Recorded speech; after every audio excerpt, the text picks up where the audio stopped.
पहिल्यांदा हिला जवळ घेण्याचा मला काहीतरी चान्स मिळाला आहे पूर्ण 1.5 वर्षामध्ये. या अगोदर कोटा पूर्ण केला. सकाळपासून 2-3 सीन असे गेले की भांडले मी, कपडे फेकून दे, रूम उद्ध्वस्त कर. 1.5 वर्षामध्ये पहिला सीन असा आहे की मी याच्याकडे एवढं प्रेमाने पाहते, नाही तर हडतूड केल्याशिवाय मी याला व्हॅल्यूच देत नाही, असं सीन असतो नेहमी. या मंथ एंड मध्ये नक्की तिच्या विरोधात मी उभी राहते आणि एक नवीन ट्विस्ट येतं की जो सगळ्यांना आवडेल. भावनाच्या विरोधात आता मी उभी राहते. काय म्हणते गुड मॉर्निंग डे स्टार्ट, म्हणजे हिचं नाव गुड मॉर्निंग डे स्टार्टच पडलाय पूर्ण इंडस्ट्रीमध्ये. हॅलो नमस्कार फ्रेंड्स, मी मज्जाची नीलम लक्ष्मी निवास या मालिकेच्या सेटवर आहे आणि इथे नुकताच एक रोमॅन्टिक सीन शूट झालाय आणि अधिराज आणि नीलांबरी माझ्यासोबत. ते कसे आहात? अरे एकदम झकास. एकदम मस्त मजेत. व्हॅलेंटाईन डेच्या शुभेच्छा. व्हॅलेंटाईन अजून दूर आहे. पण मला सांगा की आत्ताच एक मी पहिला रोमॅन्टिक सीन तुम्ही शूट केला आणि मजा खरंच होता त्या सीनमध्ये. पण किती मजा येते जेव्हा असे सिक्वेन्स असतात, तेव्हा तुम्ही किती एन्जॉय करता खरं? खरं सांगायला गेलं तर हा 1.5 वर्षामध्ये पहिला सीन असा आहे की मी याच्याकडे एवढं प्रेमाने पाहते, नाही तर हडतूड केल्याशिवाय मी याला व्हॅल्यूच देत नाही, असं सीन असतो आणि नेहमी. ही म्हणते ते खरं आहे. 1.5 वर्षानंतर हा पण आमचा पहिला सीन आहे. आतापर्यंत मी शिव्याच खात होतो. पहिल्यांदा हिला जवळ घेण्याचा मला काहीतरी चान्स मिळाला आहे पूर्ण 1.5 वर्षामध्ये. त्यामुळे हा सीन तर आम्ही एन्जॉय केला. अधिराज कसं वाटतं आता? खरं तर म्हणजे इतकं प्रेम जेव्हा मिळतंय, जी रोज चिडचिड करते तिच्याकडनं प्रेम मिळतं तेव्हा कसं? या अगोदर कोटा पूर्ण केला. सकाळपासून 2-3 सीन असे गेले की भांडले मी, कपडे फेकून दे, रूम उद्ध्वस्त कर. आणि नंतर हे थोडस प्रेमाचे नाही पण क्षण. भारी वाटतंय की आपल्याला म्हणजे अधिराजच्या बायकोला म्हणजे निलांबरीनी अधिराजला प्रेमाने बोलवावं किंवा अधिराजने तिला जवळ घ्यावं, हे अधिराजला आतून कुठेतरी वाटत असतंच. पण ते काय सतत शिव्याखायची सवय लागल्यामुळे या सगळ्या गोष्टींची फार कमतरता भासत असते अधिराजला नेहमी आयुष्यामध्ये.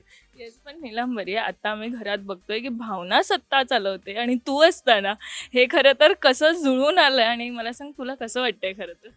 खरं तर हे निलांबरी म्हणून निलांबरीला अजिबात रुचत नाहीये हे जे काय चालू आहे ते.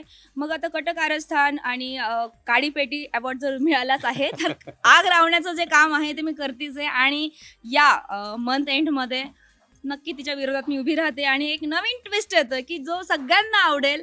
भावनाच्या विरोधात आता मी उभी राहते. सो एक वॉर चालू होणार आहे. नक्की तुम्ही पाहत राहा, तुम्हाला खूप मजा येईल. येस, खरंच. पण हा ऑफस्क्रीन बॉन्ड किती छान आहे, कारण की आता मी ऑनस्क्रीन बघतोच, पण ऑफस्क्रीन देखील तुमचा बॉन्ड तितका चांगला आहे. मैत्री इतकी छान आहे. सो त्या मैत्रीबद्दल आम्हाला ऐकायचं. अरे आमची मैत्री म्हणजे जगजाहीर आहे. म्हणजे पहिले सेटवर आल्यानंतर पहिले जर का मी कोणाच्या रूममध्ये जात असेल तर निलांबरीच्या रूममध्ये जातो, आणि जर का निलांबरी पहिली आली असेल तर पहिले कोणाच्या रूममध्ये असेल तर माझ्या रूममध्येच असेल. त्यामुळे आमच्या मैत्रीचे तर किस्सेच आहेत, सेटवरच किस्से आहेत आमच्या मैत्री. चला, एखादा किस्सा होऊनच जाऊ. हो, एक गोष्ट अशी आहे की मी जेव्हा डे 1ला आले सेटवरती आणि मला अगोदरच्या सिरियलपासून सवय आहे की hello guys, good morning, day start. तर यावरती मला 1 दिवस, 10 दिवस, 15 दिवस, 20 दिवस चिडवलं गेलं की हा काय चाललं की good morning, day start, day start. पण त्यानंतर जी आमची फ्रेंडशिप झाली आणि म्हणतात ना, ढवळ्या शेजारी बांधला पवळा, वान नाही पण गुण लागला. त्यानंतर आता मी विसरून जाते कधीतरी हे बोलायचं, पण हा आला की सगळ्या सेटवरती आवाज घुमतो याचा, good morning guys, day start.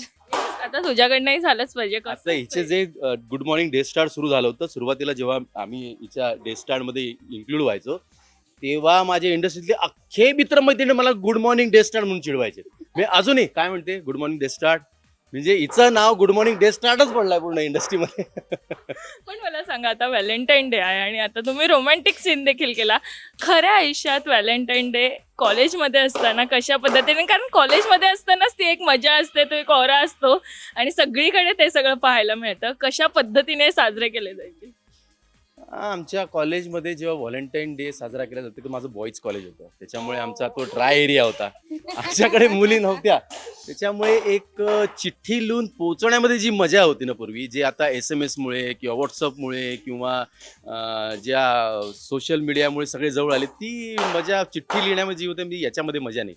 ती पोहोचवणं, त्या मुलीचं घर शोधणं, नंतर मग तिला फॉलो करणं, तिच्या घरासमोर गिरट्या घालणं, ही मजा आता राहिली, ती मजा तेव्हा यायची. हे पण सगळं केलंय. सगळं केलं, हे सगळं केलं.